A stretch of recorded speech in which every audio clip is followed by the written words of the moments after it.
1998 Fiat Multipla. We can't talk about ugly cars without mentioning the Fiat Multipla. It's truly a design masterpiece, offering endless entertainment as we poke fun at its quirks. Where do we even begin? For starters, the hood looks like something that's been sat on and forgotten. And let's not forget the odd, pacer-like obsession with oversized fishbowl windows. It's like being a fish in a moving aquarium. It's as though someone played automotive Lego and accidentally glued two cars together, hoping for the best. Spoiler alert, that didn't work out. But there's more. Inside, the interior is a laugh riot. The controls and gauges are crammed together on the center stack, making it look like a Fisher-Price toddler playset that's had a rough run-in with a razor blade, a true comedy of errors. And it's not just us. Even the French agreed that the Multipla was a visual disaster. When the French say non, you know you've gone too far with weird design. Yes, the Multipla is ugly, but it's hard not to love it. 44 Allard, P2 Safari, 1951. In this vast, bewildering world, some things are simply beyond understanding, and the P2 Safari is certainly one of those mysteries. Imagine this bizarre scenario. Someone thought it would be a good idea to combine the front of a sports car with the back of a station wagon. Sounds insane, right? Well, that's exactly what the British automaker Allard did, and the result is a truly horrifying sight. Enter the Ford-powered monstrosity known as the P2 Safari, produced in a limited run of just 10 to 13 units, with only 5 ever seen on the road.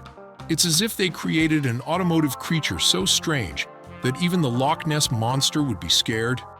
One can't help but wonder if the missing units were destroyed by angry mobs with torches and pitchforks, intent on eradicating this automotive disaster. Mitsuoka Galue, 2008. Mitsuoka, the Japanese company that tries to blend modern Japanese cars with 1950s British styling, must have played a game of design mix-up with their eyes closed. The result? Well, let's just say you don't need to see the cars to realize it was a hilariously bad idea. Their sports cars managed to escape the worst of it. Check out the Rockstar with its old Corvette vibe. It's kind of cool, right? But oh boy, when it comes to their sedans, it's a full-fledged horror show, and the Galue takes the top prize in the what on earth were they thinking? It's like they took a beautiful Infiniti Q70 and decided to play a twisted game of make-believe with it. If this were a horse, we'd promptly ship it off to the Galue factory, pun intended. Seriously, Mitsuoka, what happened to good old-fashioned taste and sensibility? We're left scratching our heads and chuckling at the same time, wondering how such a mashup could ever become a reality. Maybe it's all part of a secret plan to make us appreciate conventional car designs more. Who knows? But one thing's for sure, Mitsuoka's cars are definitely conversation starters, for better or for worse. Subaru 360 1958. Here's the Subaru 360, a quirky little car built to comply with the strict size and engine restrictions of Japan's K-car category. After searching through the regulations, we couldn't find anything that required K-cars to be ugly. Yet, let's be honest, the K-cars of the late 50s and early 60s weren't exactly known for their beauty, and the 360 stands out as one of the most unattractive ever made. It almost resembles a strange sea creature, struggling with multiple deformities. Definitely not the look they were aiming for. In a surprising move, Subaru introduced this oddball to the American market in 1968, keeping the design exactly the same. Now that's confidence. Their commercials even boldly referred to it as cheap and ugly. While rare, we have to give them credit for their honesty. The Subaru 360 may not be a beauty, but it certainly embraced its flaws with a certain charm. BMW i7 2022. The BMW i7 7 is packed with impressive features. As an all-electric car, it stands as a model of sustainability, and its interior is luxuriously designed, offering both comfort and elegance. In fact, over 90% of its design is visually stunning and refined.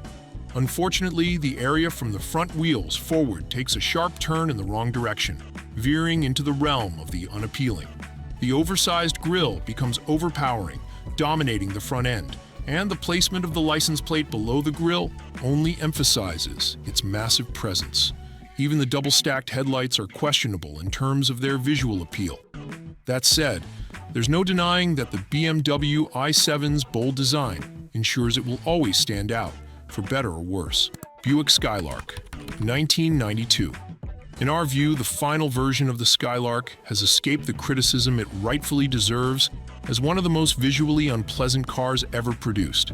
Prepare for a list of eye-scorching features: the oddly pointed front bumper and grille, the wedge-shaped parking lights that seem to have been carelessly hammered in, an awkward wheelbase that highlights the disproportions, and thick body cladding with a two-tone paint job that would have been more suited to a Pontiac. And let's not forget the bizarre fender skirt look, a 90s relic that clearly doesn't belong in modern design. It's no wonder you rarely see these on the road. Buick likely had a hard time finding anyone willing to buy such an aesthetically challenged car. In short, the Skylark's final version is a perfect example of what happens when design goes off track. With its many visual missteps, from poor front-end choices to jarring two-tone coloring, it's clear why this Buick model didn't make much of a dent on the roads. Sometimes even good intentions can't save a car from being painfully unattractive. Mantis M70 1970 Marcos Mantis M70. If we were to pick the most visually offensive car in the world, the Mantis M70 would be a strong contender. While few cars from Marcos Engineering are particularly good-looking, the Mantis reaches a level of ugliness rarely seen on four wheels. Every aspect of this car is off, from its awkward lines to its poor proportions and unsettling details. It's impossible to say the designers were unaware of how unattractive it is. You can practically feel the ugliness.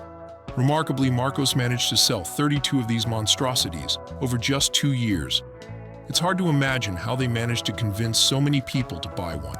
Aston Martin Lagonda, 1976.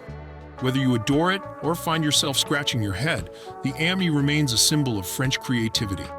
Aston Martin is known for crafting automotive masterpieces that ignite our dreams, but among their successes, they created a true nightmare: the Lagonda sedan. This disturbing vehicle resembles an 80s Chevrolet Caprice that had been brutally flattened with a rolling pin. Despite its unsettling appearance, the Lagonda did receive some praise for its boxy, futuristic interior, likely because the only escape from the unsettling exterior was to retreat inside and enjoy the array of high-tech gadgets. It's no surprise that critics have held back in their critiques of the Aston Martin Rapide. Perhaps they were saving their harshest remarks for the truly frightening Lagonda sedan. 1961 Citroën Ami 6. Speaking of French cars, the Citroën Ami 6 is one of their most unusual designs. This car broke away from the traditional round headlights with its bold, wavy front end. And honestly, we kind of love that quirky touch. It adds a little artistic flair in a sea of typical headlight designs. But hold on, the Ami 6 gets even stranger. Its rear window and B-pillar angles create an almost otherworldly look. It's as if the entire cabin is being blown backward by a gust of wind, giving it a whimsical, flowing appearance. The combination of the slanted rear window, which, by the way, wasn't exclusive to Citroën, and the angled B-pillar makes the Ami a striking and unique sight on the road, a true celebration of individuality. However, even in its own country, the Ami 6 wasn't without its critics. In 1962, it found itself in a sales battle with its older sibling, the classic 2CV, which was based on the same platform. The 2CV triumphed, outselling the Ami 6 by a 2-to-1 margin.